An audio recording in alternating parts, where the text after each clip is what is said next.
की तरफ से था, तू मेरी तलवार के नीचे आ गया, मैं चाहता तो तेरी गर्दन उड़ा देता, लेकिन मैंने सोचा तू मेरा बाप है।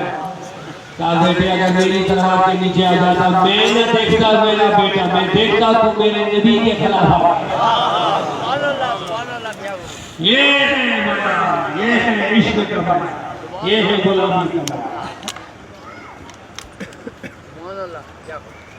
वल्लज़ीना माअहू, नबी जो तेरे साथ वाले हैं, दुश्मनों के मुकाबले में बड़े सख्त होते, रहमाओ बैनहुम, आपस में बड़े रहमदिल होते, आपस में बड़े। आगे रसूल है नहीं है, नहीं है, लेकिन कुरान कहता तराहुम, ऐ नबी तुम अपने साथियों को देखोगे रुक्कान, ये रुकू वाले होते हैं। और आज एक पता हमारे तरफ ये भी निकल आई कि पीर बने हैं, फकीर बने हैं, अपने पीछे नादानों को चला देते हैं। आजा हमारे साथ हम सीधे जगत में पहुंचेंगे, नमाज की कोई जरूरत नहीं। किस चीज मुसीबत पे हो, ये शैतान के रास्ते हैं,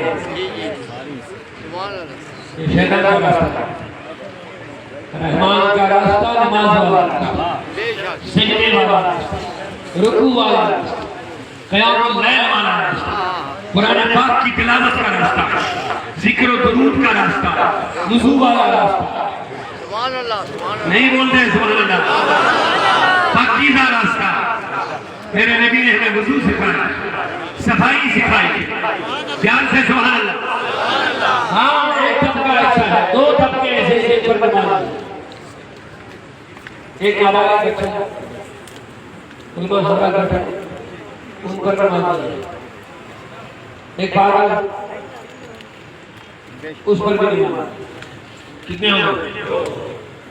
एक और है मुनाफिक, जो अपने आप से बेगाना हो,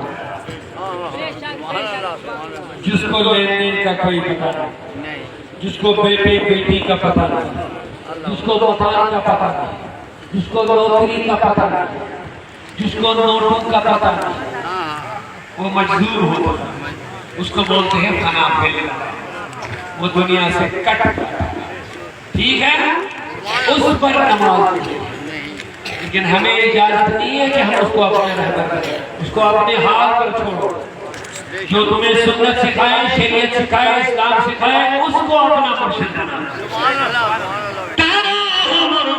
सुजदा, ऐ नबी जब तुम उन दोस्तों को देखोगे जो तुम्हारे साथी हैं, इनकी ये सिफत भी है तराहु, तुम उनको देखोगे रुकू करते हुए, सजदे करते हुए, लेकिन कमाल देखो इन सहाबा का। अल्लाह के लोगों, हम क्या कहते जब हम नमाज पढ़ते हैं, इबादत करते तो कहते मौला कबूल फरमा अपनी रजा के लिए, लेकिन उन सहाबा की अजमतों पे कुर्बान रब कहता ये सजदे भी करते हैं, रुकू भी करते हैं, लेकिन दिखावा नहीं। इनके नमाजों में दिखावा नहीं है।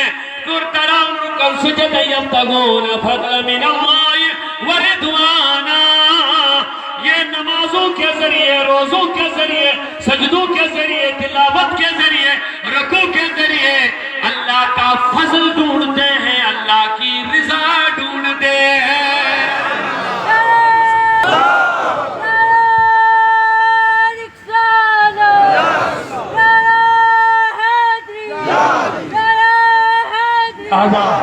के सुन्नी बने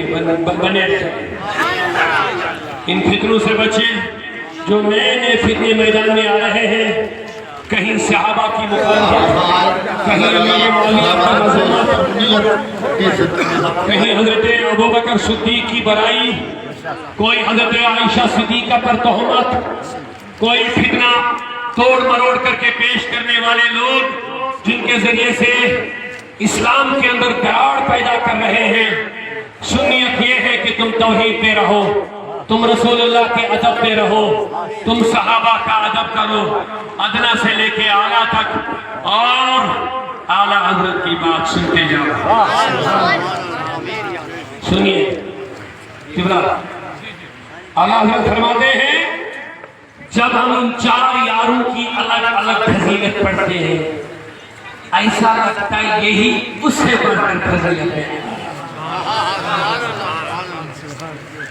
جب الگ الگ ان کی ہم فضیلتیں پڑھتے ہیں ایسا لگتا ہے کہ یہی یعنی 4 یار ابو بکر عمر عثمان، ایسا لگتا ہے یہ اس سے بڑھ کر ہے، یہ اس سے بڑھ کر ہے، یہ اس سے بڑھ کر ہے۔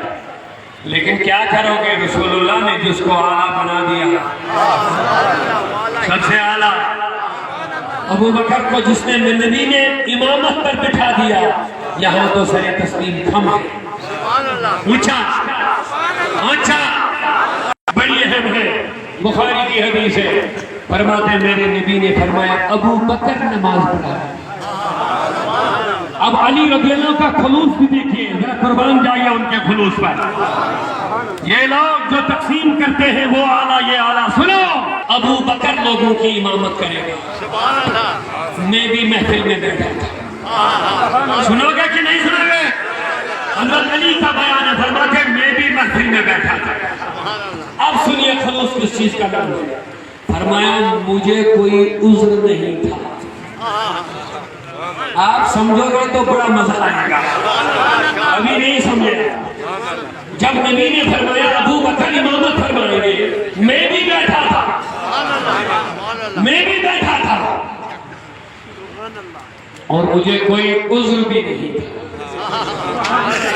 کچھ لوگ سمجھ گئے، ابھی سب لوگ نہیں سمجھے، کیونکہ اہم بات ہے۔ مجھے سوال ہوا حضرت علی کو یہ بات کہنے کی کیا ضرورت پڑی کہ مجھے کوئی عذر نہیں تھا؟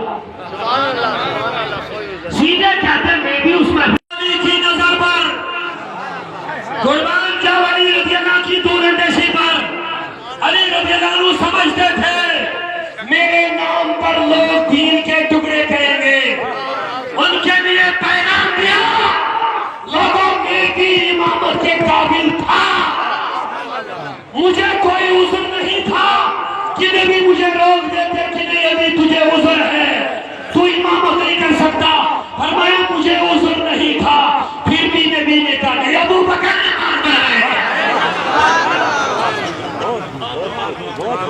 پھر